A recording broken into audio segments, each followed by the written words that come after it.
Welcome back to beautiful downtown Hudson, Massachusetts at Hudson Appliance for another episode of Wicked Good Food. I'm your host, Matt Williams, and today it's all about poutine.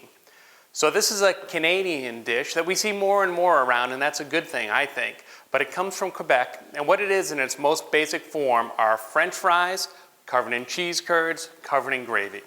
So that sounds about perfect to me. So we're gonna make two different variations today. We're gonna make kind of a traditional one using some cheddar curds, and we're actually gonna make a chicken gravy that goes on that. And the other one we're going to do is a French onion gravy. So we're gonna caramelize our onions like you would French onion soup and make this really intense, rich gravy that'll go on top of some Gruyere cheese. We're gonna talk about a couple different ways to kind of revive some leftover French fries as well for this. But we're gonna get started by cutting some onions for our French onion gravy. So like we always do, I'm gonna cut the ends off the onion, cut it in half before I peel it because that way it's not rolling around on me as I'm going.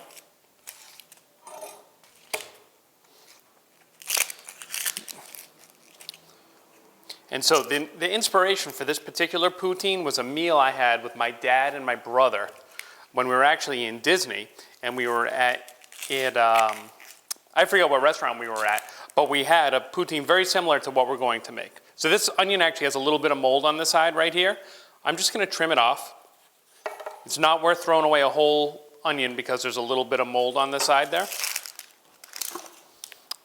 There's a little bit more here, same thing here. Trim it off, get rid of the soft spot. So unlike some French onion soups where we have really, really long strings of onions, I want them to be a little shorter. So what I'm gonna do is cut my onion in half, right across the equator, and then go through and cut. And I'm about 1/4 of an inch or so. Lay it down. And I'm gonna do the rest over here.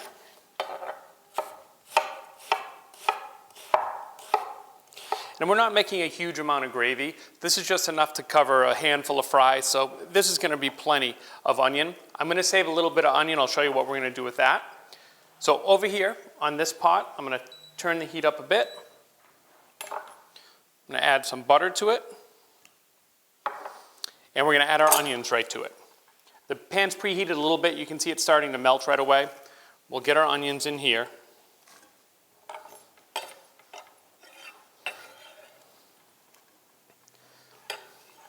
And so what I'm going to do is actually give this a quick stir, then I'm going to cover it. So I have a cover here.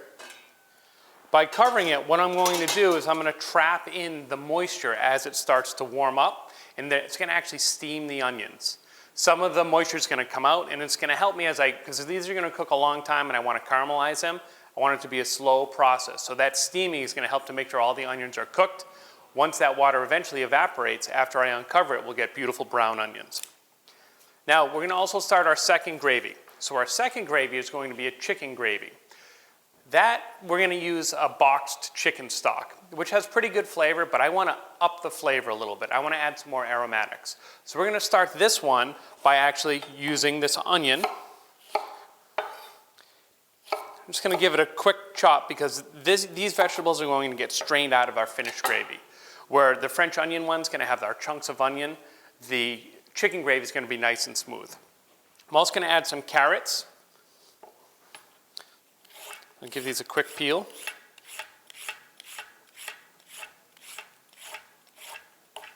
And I don't need the whole carrot, but we'll peel it real quick.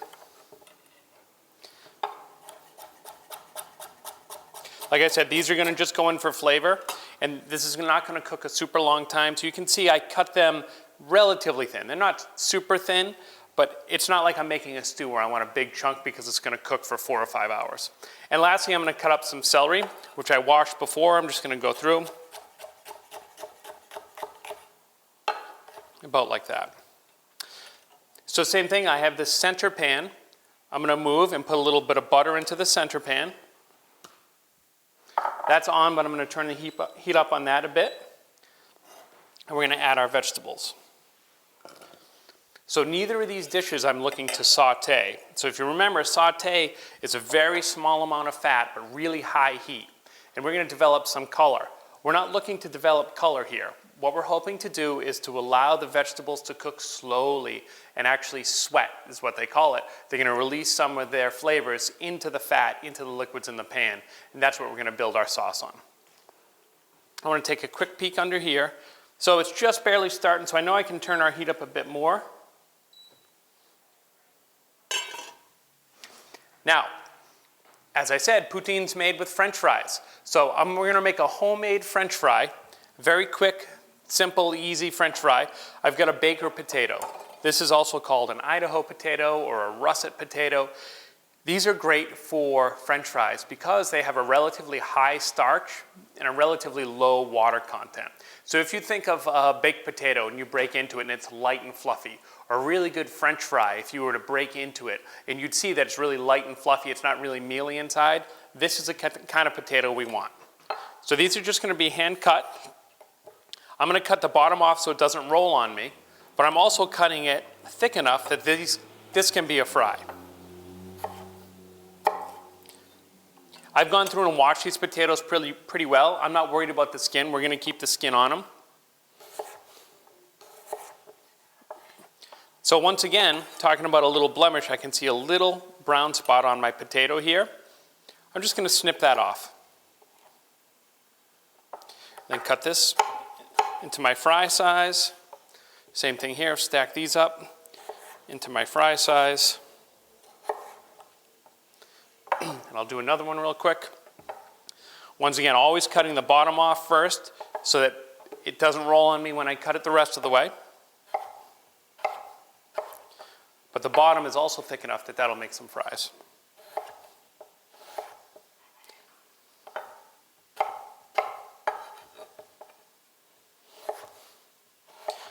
So most of the time when people make French fries in a commercial kitchen, it's a two-step cooking process. So a potato, this would be considered like a steak fry. It's a pretty big French fry. So to throw this into 350-degree oil, which is what we usually fry at, it's going to be beautiful golden brown on the outside, but still raw in the middle.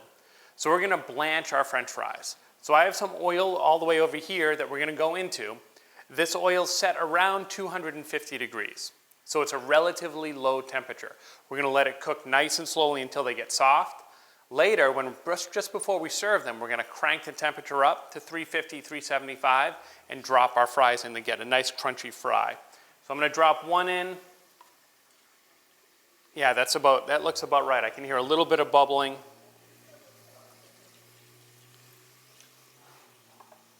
So a candy thermometer is a great way to do this, but another way to do it is you should see a small amount of bubbles coming off the fries, off the potatoes when you put them in there. I don't know if you can hear it at home, but here in this pan I can hear our onions sizzling and I can smell them now. So I'm going to open this up and we should see a little poof of steam come off. All right? But as I mix them around, there's no browning happening at all yet, which is what we want. So I'm going to stick the lid back on there. We're going to take a quick break. We're going to let our fries cook until they get a little bit soft. We'll keep an eye on our sweating vegetables over here, and we'll move on to the next step.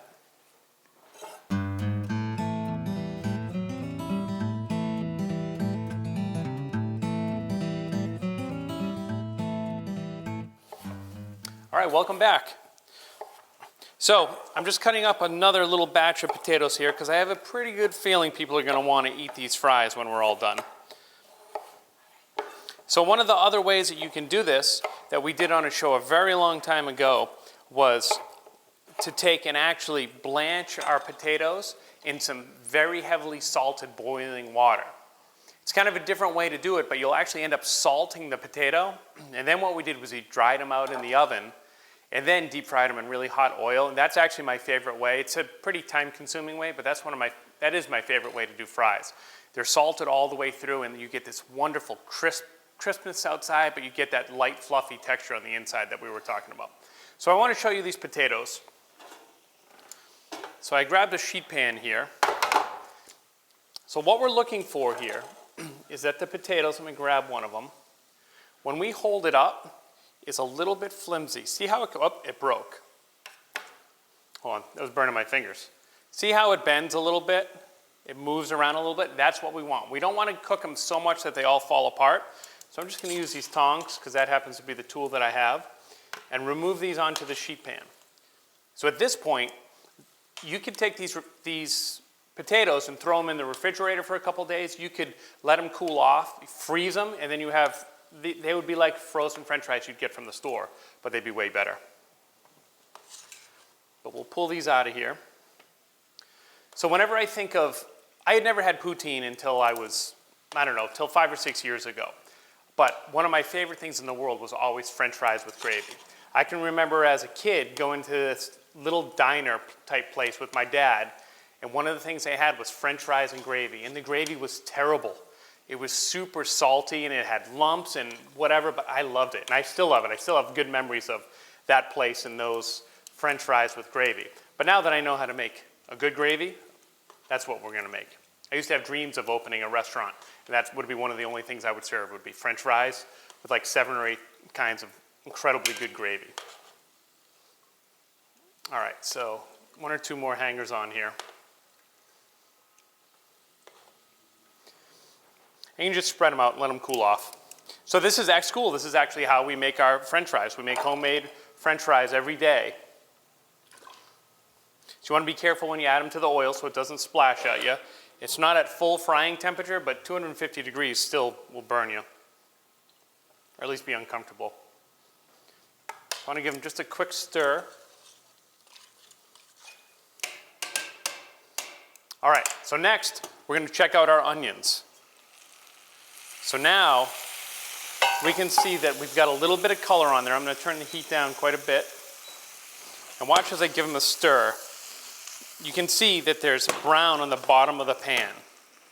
That's good. What we're looking for is there's actually a ton of sugar in these onions. We want it to slowly caramelize and for these to turn nice and brown. So I want some of that brown that's on the bottom of the pan to end up on the onions. So I'm just going to give them a couple good little tosses here. But this is working exactly how we want. But it's one of these things you need to be very patient and let it cook. So I'm going to keep the lid off of that for now. And then the last thing we want to check on over here is, here are our vegetables. So you can see that our onions have started to turn translucent. Our veggies are a little soft. I'm going to turn the heat down on that one pretty low as well, because now is the time to make our roux. So if you remember, a roux is a mixture of fat and flour. So in this case, we're using butter. If we had chicken fat, that would be even better for making a chicken roux. But we're using our butter, and I'm going to sprinkle in flour. And what we're looking for here is that it's going to be kind of the texture of wet sand. So I want to mix it around and take a look. If you want to be very precise, you do equal parts fat and flour by weight.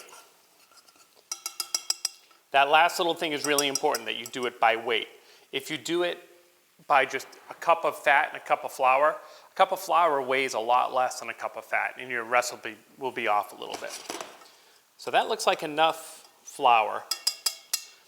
So I'm going to let that hang out, cook nice and slowly, about 10 minutes. What we want to do is cook some of the starchiness out of this roux so that when we have our finished sauce, what we taste and what we feel in our mouth is a nice smooth sauce without little hunks of starch that you can kind of rub against your tongue and the roof of your mouth. So we'll take another quick break. I'm going to let that cook. We'll finish up these fries. We'll come back and I'm going to show you a really cool way to reheat leftover French fries.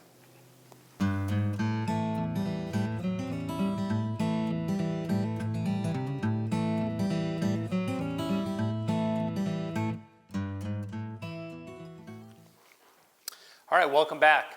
Check out these onions. I wish they had invented smell-o-vision already, because these are awesome. Look at the deep, deep color on there. So there's nothing in here. I didn't add any brown sugar or any Worcestershire sauce or honey or anything to these. This is the natural caramelization of the sugars in there. That's exactly what we want. And the butter browned a little bit too. So we're going to make a roux for this sauce as well. So for this one though, I want to just kind of sprinkle the flour around the top. And then I'm going to mix it in a little at a time, just to help it be well mixed all the way through. Kind of do that again. Just a little less aggressive way to incorporate the flour.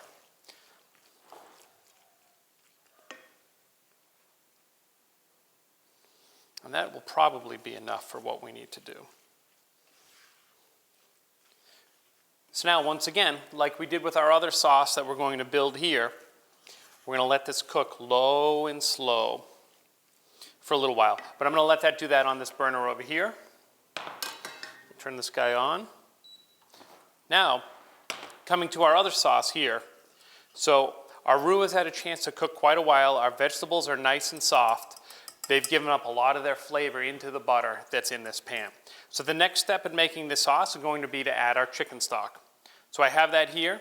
This chicken stock is cool. It's not cold, but you never want to add hot liquid to a hot roux because it'll thicken too fast. We want it to thicken slowly.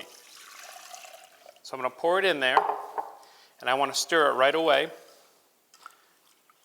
And what I'm looking to do is to break up that roux now, to get the roux to dissolve into the liquid before it gets up to a simmer. But I'm going to start the race and turn this on high.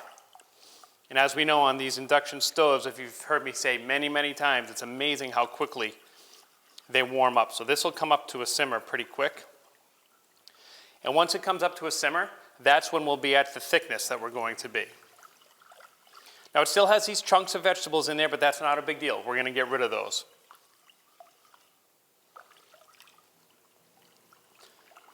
Anytime you make a roux thickened sauce like this, once it comes to a simmer, that's as thick as it's going to get, but it's a really good idea to let it cook on a really low simmer. If you have time for 20 minutes or so, just let it go really, really slow, and that'll help a lot with the texture of the finished sauce. As it's just coming up to a simmer, you need to keep an eye on it. You don't have to constantly stir it, but right now that roux is heavier and the vegetables are heavier than the liquid, so they're going to sink down to the bottom, and that's this thick stuff that'll burn first if it's going to burn, so you just want to give it a stir every once in a while. And we're almost there. You can see a little movement in there. So I promised you that I was going to show you a cool way to heat up French fries. So right here, I have some pretty limp leftover French fries. You can kind of do this move with it. So for a long time, I would go out to dinner, and if there were leftover French fries, they would end up getting tossed just because we bring them home and nobody would want to eat them. You can warm them up in the oven and kind of bring a little life back to them, but they never get that fresh, super crunchy, crispy texture that is why we like to eat French fries. But I figured out a way to do it, and it's actually really quick and easy. We'll let this just come up to a simmer, and then I'm going to move it out of the way. And what we're going to do is essentially we're going to saute the French fries, more or less. Like I said before, sauteing is high heat with a small amount of fat. So we're going to add some fat to a saute pan, and we're going to get it really hot and toss, and just keep tossing them around. And what we'll do is we'll end up browning a little bit our fries, but we'll end up crisping up all the surfaces. And for, loyal, wicked good food watchers, one of my favorite fats is bacon fat. So we're going to actually do it in bacon fat because, one, it's a super flavorful fat that I happen to have around, and if you're going to use fat, why not use fun fat? But we're going to warm these up in bacon fat, which is one of my wife's favorites. So now I'm in charge of warming up the bacon fat leftover French fries all the time. So you can just see we're starting to get some bubbles in here, and the sauce is thickening a little bit, and I'll show you on the spoon. And one of the ways you can test the thickness of a sauce is watching how quickly it falls off the back of the spoon. So it's still falling off pretty quick, but once it simmers, and we're just about there, you'll see that it's gotten a little bit thicker.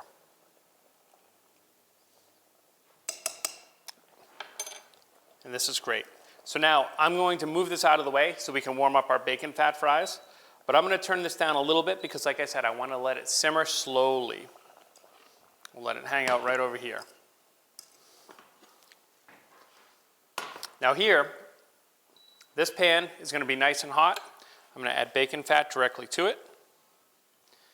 Not a ton of it. Enough to coat the bottom plus a little bit. And this was an ice cold pan that we just put on. It'll take a couple moments to heat up. But then we're going to add our French fries right to it. Another key for restaurant-style French fries is the salt that you use. So I love to use something called popcorn salt, which is a really, really fine grained salt. So you actually don't need as much of it because it's so fine that there's more surface area, and as soon as it hits your tongue, it's almost like the salt you kind of find at movie theater popcorn. You know how you sprinkle salt out of your salt shaker onto your popcorn, and it's like you always kind of feel like you want a little bit more, but then you get to the bottom and it's so salty? It's because those grains of salt are actually really big. By using this popcorn salt, I use it all the time on French fries. But you have to be careful. If you go to the supermarket and get popcorn salt, sometimes what you get is seasoned with butter flavoring and all these other strange things. So one of the keys to this is to make sure your pan is hot and your oil is hot. So I'm looking for that last little bit there to melt. But then we're going to throw our fries right in. Now we don't have a deep fryer, so we want to try to get as much surface area contact as we can. So this isn't what I would do if I had to do fries for a huge party of people. I'd set up a little fryer like we did with that pot, but if I'm just reheating the leftover fries from last night, try to get them more or less in one layer in here.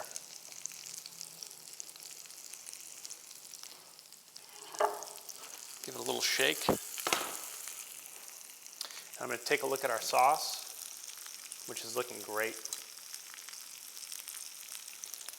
So poutine is one of these things that you start with this base, right? We have these fried potatoes. You can put whatever you want on it.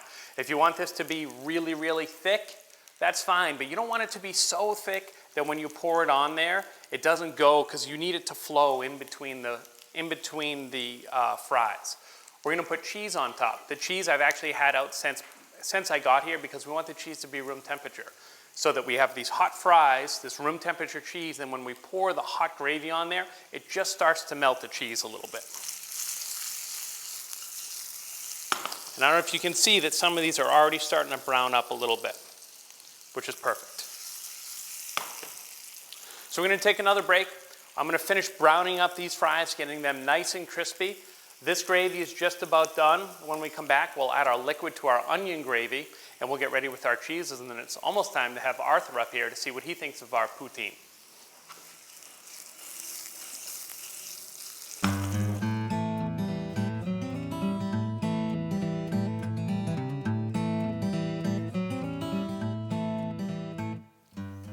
All right, so I finished frying these fries in the bacon fat. They're nice and crunchy and crispy. I'm going to let them hang out just for a couple minutes, but if I were making this at home, I would top this with my cheese and gravy right away. You could do this ahead of time and keep them in a warm oven for 15 or 20 minutes, but this is the kind of dish you want to serve pretty quickly. So right here, we have our onions that we added our flour to. So we've got our roux in there. Now I'm going to add, to this one I'm going to add beef stock. So we're kind of mimicking the flavors you'd find in French onion soup. And same thing, I want to mix it around to dissolve that roux. And I can turn our heat up a little bit. Then over here I've got our oil heating up again to finish our French fries. We blanched them at 250 or so degrees. This is getting pretty hot here. I don't know what temperature we're at here. I'll have to check in a second. But we're looking for 350, 375.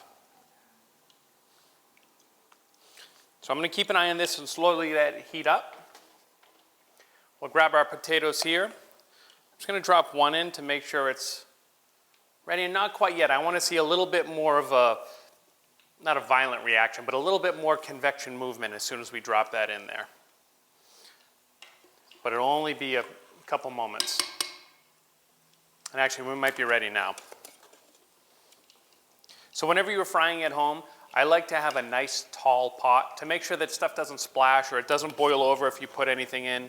Remember that water is your enemy when you're frying. If these were all wet, that's when it's going to get violent. That's what's going to pop all over the place. We'll take another peek at our sauce here. Oh, nice. I'm going to turn our heat up a bit. So I'm just going to, after I taste it, I'm going to season it with a little bit of salt and pepper. I didn't add any salt in particular in the beginning because this is really salty. Even if you get the low sodium, this is just a box stock. This is not a homemade one. Even if you get the low sodium stuff, it's very salty.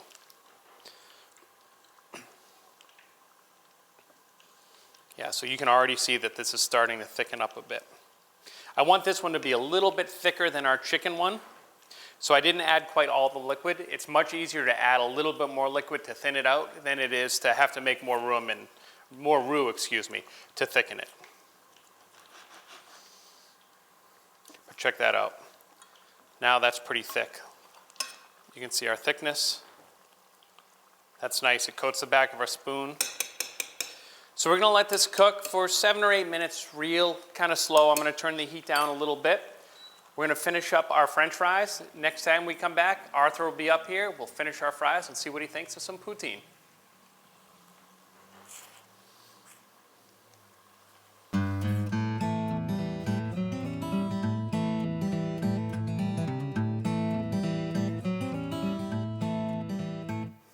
Hey, Arthur. Hi, Matt. How are you? Fantastic.